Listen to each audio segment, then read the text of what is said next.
మందు బాబులకి ఆరోగ్య సూత్రాలు వినండి. ప్రముఖ ఆరోగ్య సంస్థలు వైద్య పరిశోధకులు నిర్వహించిన తాజా అధ్యయనాల ప్రకారం నిల్చొని మద్యం తాగినప్పుడు శరీరం ఆల్కహాల్ ను వేగంగా గ్రహిస్తుంది. దీనివల్ల రక్తంలో ఆల్కహాల్ స్థాయిలు త్వరగా పెరుగుతాయి.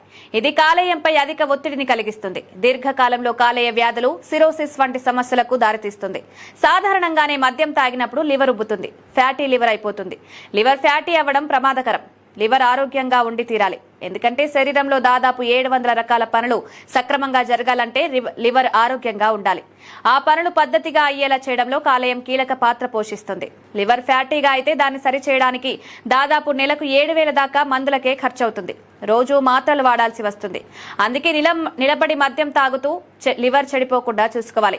కొంతమంది అర్జెంటుగా ఓ బాటిల్ తాగేసి వెళ్లిపోదామని నిల్చొని తాగుతుంటారు. లేదా తమ అభిమాన హీరో సినిమాలో నిల్చొని బాటిల్ ఖాళీ చేయడాన్ని తాను కూడా అలాగే చేయాలనుకుంటారు. ఇంకొందరు విదేశాల్లో మద్యం తాగే పోటీల్లో పాల్గొనేవారు నిల్చొని కంటిన్యూగా బాటిల్స్ తాగడాన్ని చూసి తాము అలాగే చేయాలనుకుంటారు. ఇవేవి మంచి అలవాట్లు కావని అధ్యయనాలు సూచిస్తున్నాయి. మద్యం మానలేక తాగేవారు నిల్చొని కాకుండా కూర్చుని తాగడం వల్ల నష్టాలు తక్కువగా ఉంటాయని నిపుణులు చెబుతున్నారు.